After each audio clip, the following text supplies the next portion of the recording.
Hello and welcome to our brand new art challenge. As voted on in our previous content poll, today we are converting birds into Plague Doctor mask designs.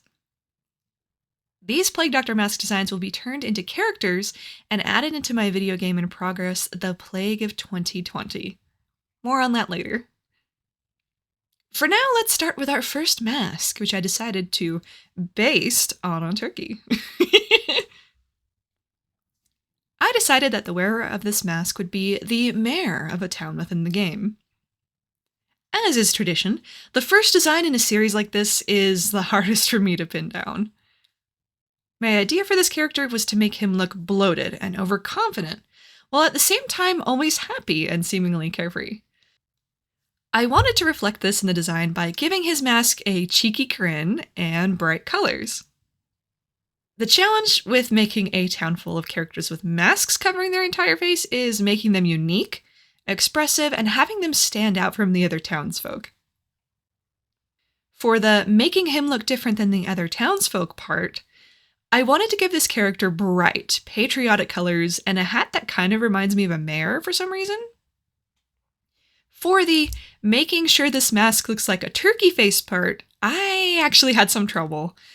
I played around with some muted colors to stick closer to that Plague Doctor vibe, but I ended up realizing that without his colors, he didn't look like a turkey at all. My solution to this was to make some sort of natural-looking waddle to sell the turkey bit, but it still didn't look quite right without the color, so I added it back in. Then came the next problem. How can I make this waddle-esque ribbon look somewhat natural with this character's design? The solution I came up with was to incorporate a ribbon into the hat. I liked the idea of the characters interacting with him more often, letting him know that his hat was on backwards all the time, but since he was so used to it, he hardly ever really noticed. Not my most solid design excuse, but I like the idea, so we're rolling with it.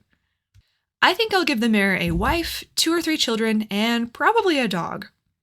If this video reaches its goals, I'll draw these guys as bonus art in the next video for this series. Before we move on, here are a few more ideas I had about this character. I want him to be a bit goofy and clumsy behind closed doors, and maybe even in public on accident. His strong suit is his desire to protect his family and his city. As the appointed official of the town, the mayor has many duties, one of which is running the council of other local officials. This council will actually be very important in the story, and will include many of the characters we have planned for future videos. Next on our list, we have the design I changed the character on a few times so far. The hen. At first she was supposed to be the mayor's wife, but I don't think her design felt like a mayor's wife, so I kind of tried to make her into some sort of grocer. In the end, I decided to settle on the role of either a school teacher or a gardener. I'm not really sure which one just yet, and that might change, but here's what we've got so far. This character is definitely one with that old-fashioned kindness. She would be the one to host many of the after-school events, bake cookies for the scout troopers, and donate quilts that she would have made to the people less fortunate. She's well regarded by her students, fellow teachers, and faculty, even for her young age.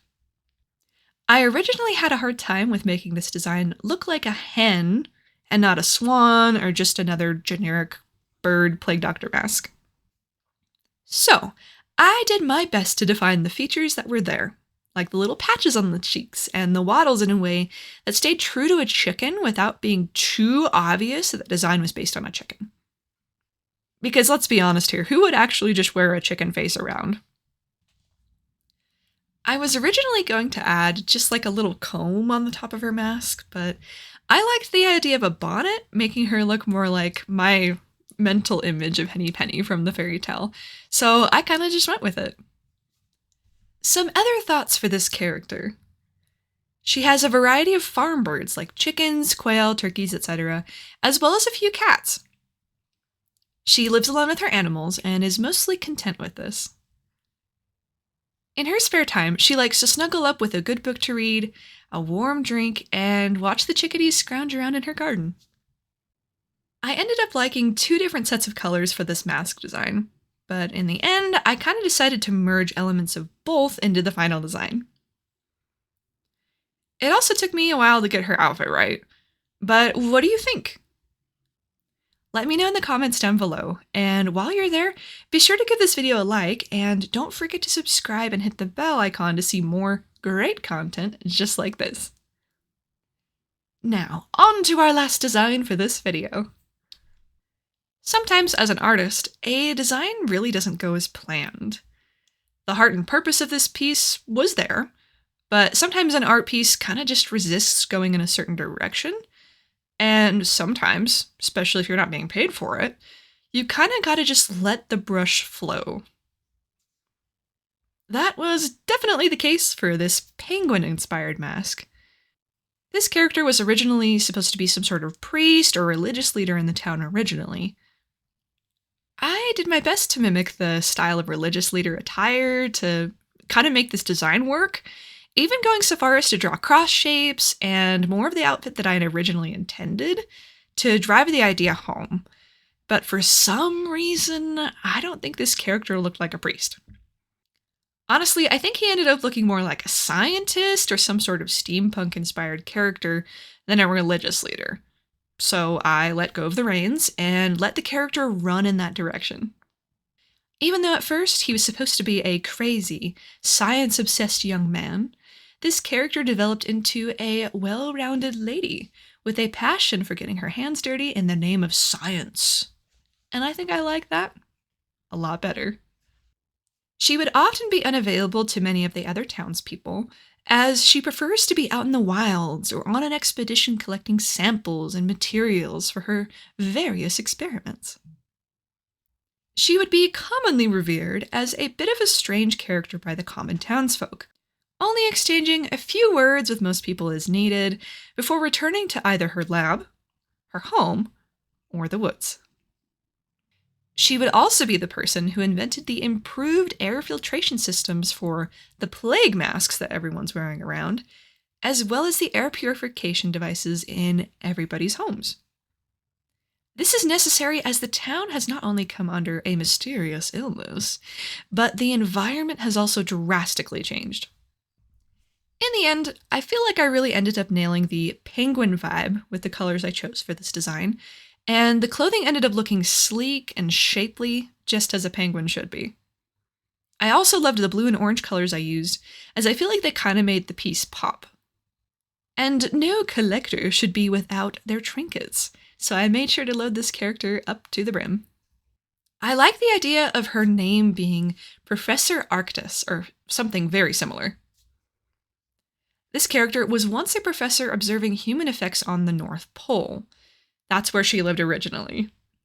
She returned to this town not too long ago to study curious environmental changes, like the forest gradually becoming more and more red, for some unknown reason.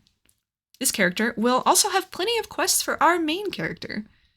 Some will be gathering quests, some will be helping with experiments, and much, much more. Though this is the last of our official drawings for today, keep watching for a little sneak peek of the next character we'll cover. As promised, here is an explanation of the Plague of 2020. The Plague of 2020 is a video game that I've been working on for about 5 years now, and I've been working on it almost entirely alone, with the exception of one of my friends, Emil, helping with the soundtrack. Unfortunately, this game has been on the back burner for most of that time, because making an entire video game by yourself is a lot of work. Which is why I'm so happy you guys voted in our channel poll to make this content a reality.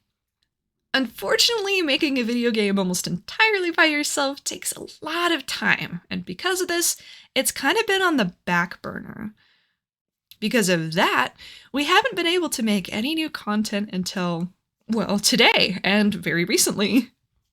As you may have guessed, projects like this take a lot of time and effort and money. Our Patreon really helps fund projects like this, so we can work on them more and share them with you. Please consider supporting if you can. It really, really helps. $2 a month gets you general access to our content, This includes behind-the-scenes videos, Patreon-only posts, little insights into sketches for the project that you've never seen before, and lots more. $5 a month gets you the ability to vote in content polls and make official special requests. $10 a month gets you a monthly raffle ticket for a sketch, as well as your name being featured in the video credits, forever immortalized.